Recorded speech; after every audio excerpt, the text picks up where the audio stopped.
Iluluhod sa altar ang pagkatao, hawak ang rosaryo. Sa panat at panalangin, ikaw bukhang bibig ko. Paano ba ako magiging sangsanto para makasiping ka sa iyong trono, handang isalubong ang unos ng delubyo?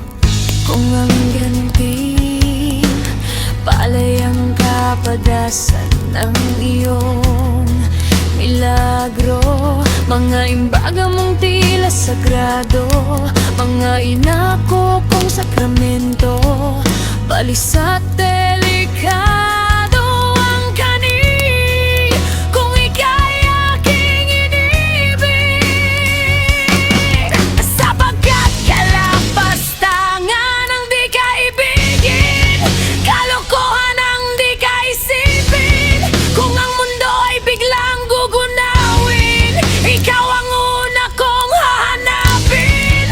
Tila ba ang bawat pintig ay dasal na kailanman di mo pa narinig, peligrong mahibang pa ng isang santinapay.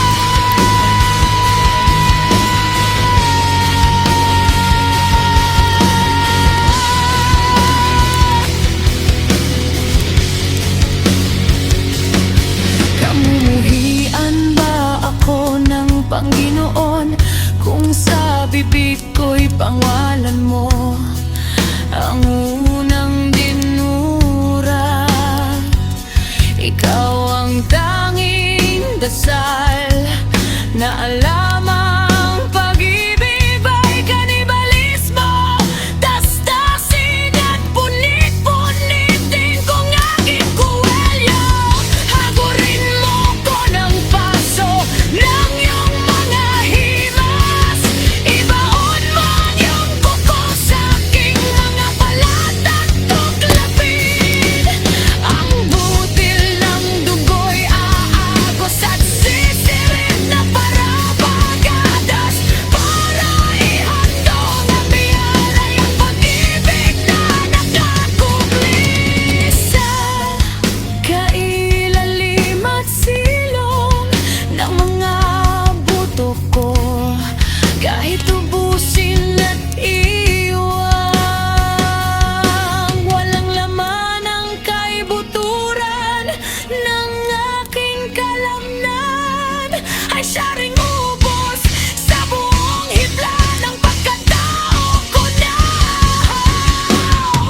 Sa pag-ibig at gustong namnamin ang inaasam na pagmamahal, hiliping, tikman, halukayin o himay-himayin mo man ang aking alibugan.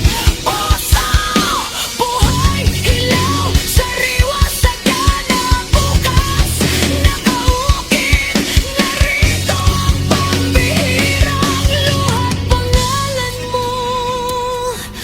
Sapagkat kung ako'y mabibigyan ng pribilehong manakan ka, ibabalik kita ng buong buo, walang bahid at di bubulaos. Iaalay ko ang laman loob, putot kaluluwa ko sa iyo.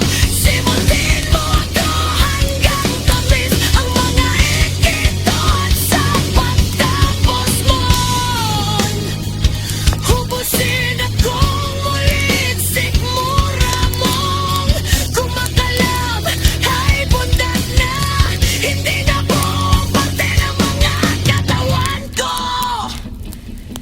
Sapagkat mabusog ka lang.